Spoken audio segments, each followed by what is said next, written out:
Assalamualaikum warahmatullahi wabarakatuh. Kembali lagi bersama saya Kartika, NIM 34021900230, kelas Manajemen H, tugas Komis 2 tentang menganalisis saham.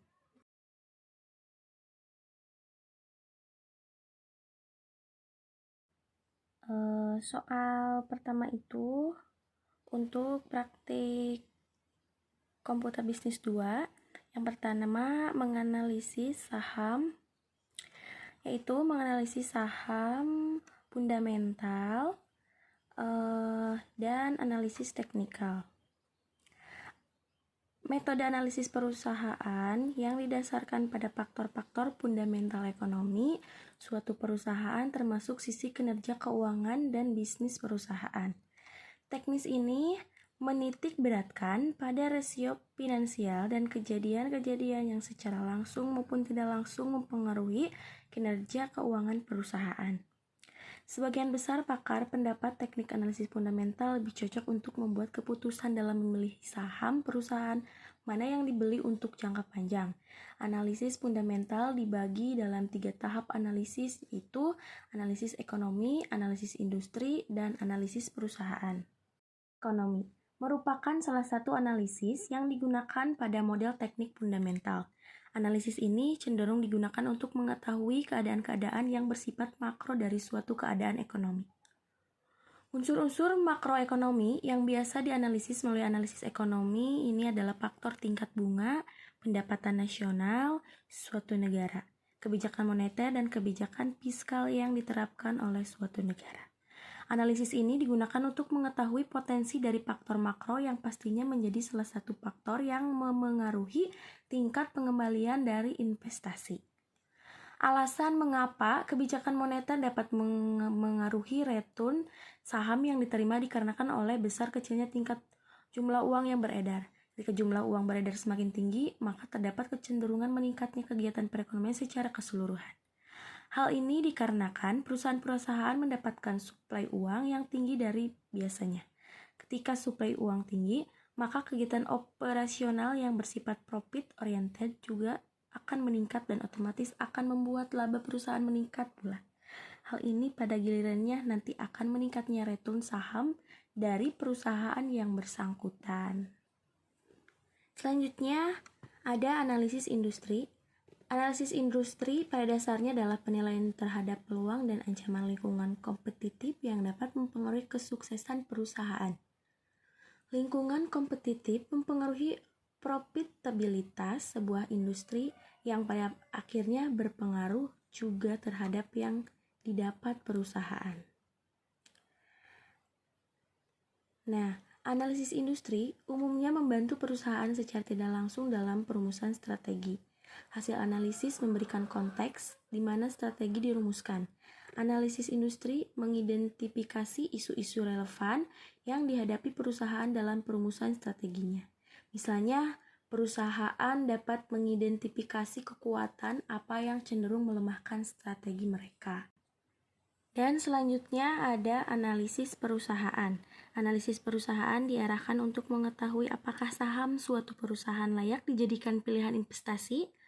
Hasil analisis perusahaan harus bisa memberikan gambaran tentang nilai perusahaan, karakteristik internal, kualitas dan kinerja manajemen, serta prospek perusahaan di masa datang. Ada analisis teknikal. Analisis teknis atau lebih dikenal dengan istilah analisis teknikal adalah suatu teknik analisis yang dikenal dalam dunia keuangan yang digunakan untuk memprediksi tren suatu harga saham dengan cara mempelajari data pasar yang lampau. Terutama pergerakan harga dan volume. Pada awalnya analisis teknikal hanya memperhitungkan pergerakan harga pasar atau instrumen yang bersangkutan, dengan asumsi bahwa harga mencerminkan seluruh faktor yang relevan sebelum seorang investor menyadarinya melalui berbagai cara lain. Analisis teknikal dapat menggunakan berbagai model dan dasar, misalnya untuk pergerakan harga digunakan metode seperti misalnya indeks kekuatan relatif, indeks pergerakan rata-rata, regresi, kolerasi antar pasar dan intrapasar, siklus ataupun selanjutnya kita ke TradingView, kita klik aja buka. Nah, seperti ini. Kita ke pasar saham, ada mata uang kripto, mata uang, saham, indeks, dan lain-lain. Dan kita lihat aja di saham. Saham itu ada laba tertinggi, perugi tertinggi, paling aktif, tertinggi sepanjang waktu, terendah sepanjang waktu, dividen sektor industri. Dan ini pasar saham Indonesia.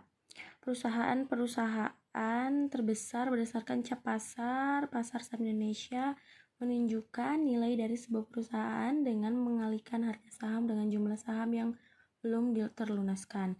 Perusahaan-perusahaan diurutkan berdasarkan cap pasarnya, perusahaan publik maupun dengan cap pasar. Nah, ini kita lihat ada Bank Sentral Asia Tbk. Perubahannya minus 0,60%. Dan ini. Dan ke bawah Bank Rakyat Indonesia. Perubahannya 3,28%. Kita scroll aja ke bawah sampai bawah.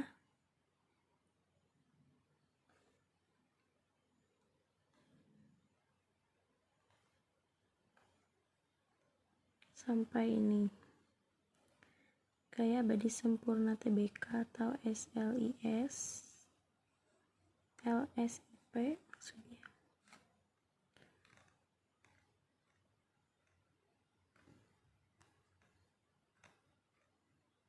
Lalu kita lihat laporan pendapatannya.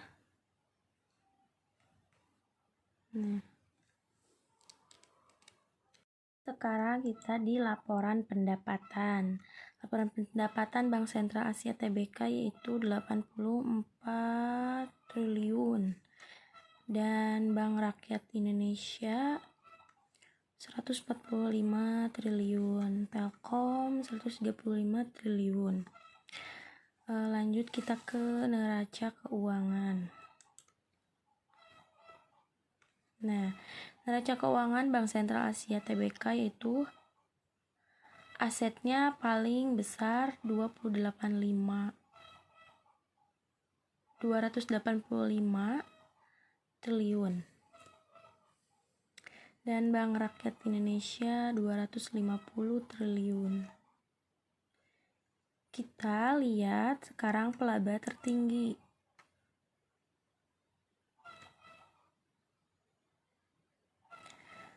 Nah, saham yang mengalami peningkatan terbanyak dalam harga pasar saham Indonesia. Peraih tertinggi seringkali terus menanjak dan mencapai high yang baru saat fundamentalnya kuat.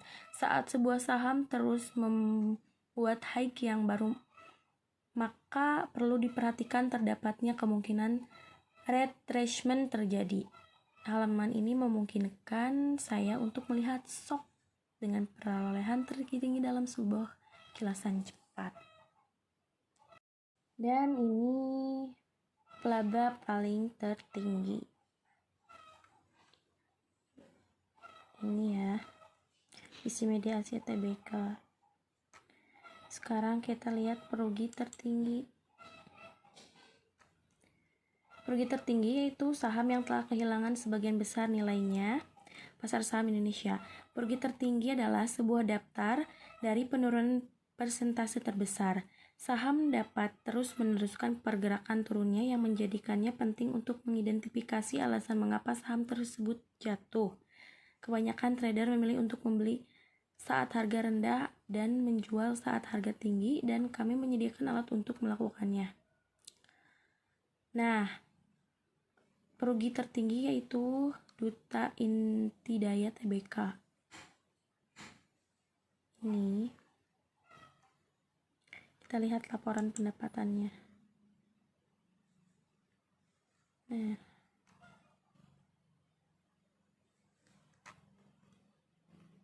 begitu. Selanjutnya ini adalah tadi perugi yang tertinggi.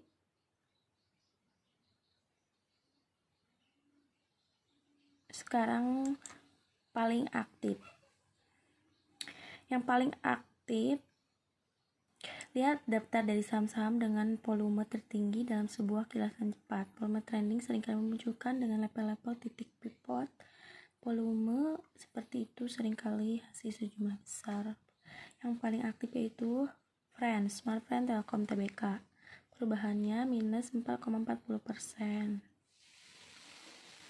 Pasarnya 19 triliun. Di sini tuh bisa melihat besar pasar Indonesia. Nah, ini seperti ini. Bank Sentral Asia Tbk.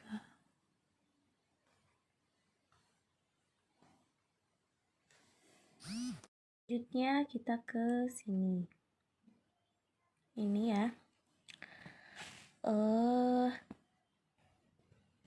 Lot adalah merupakan satuan resmi yang telah ditetapkan oleh Bursa Efek Indonesia dalam transaksi jual beli saham. Mungkin masih ada yang bertanya, satu lot berapa lembar saham? Mengacu pada aturan BEI Bursa Efek Indonesia, satu lot setara dengan 100 lembar saham. Itu istilah bid. Istilah bid digunakan ketika kita ingin membeli saham di harga yang lebih rendah dibandingkan dengan last price. Untuk melakukan transaksi, kamu diharuskan untuk memasukkan harga yang ingin kamu keluarkan untuk membeli saham tersebut atau disebut juga dengan bid price. Selanjutnya offer. Offer dalam saham yaitu harga yang diajukan oleh calon penjual saham ketika hendak menjual saham miliknya. Calon penjual bisa mengajukan harga jual baik lebih tinggi atau lebih rendah dari harga saham. Nah, sekarang kita beli ya. Klik ini. Tidak boleh melebihi 5%.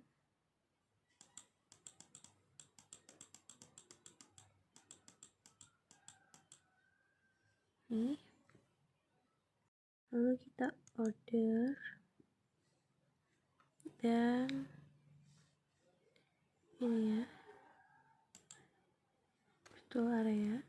Setelah itu kita ke portofolio. Ini adalah hasil kita membeli saham. Seperti itu. Terima kasih. Wassalamualaikum warahmatullahi wabarakatuh.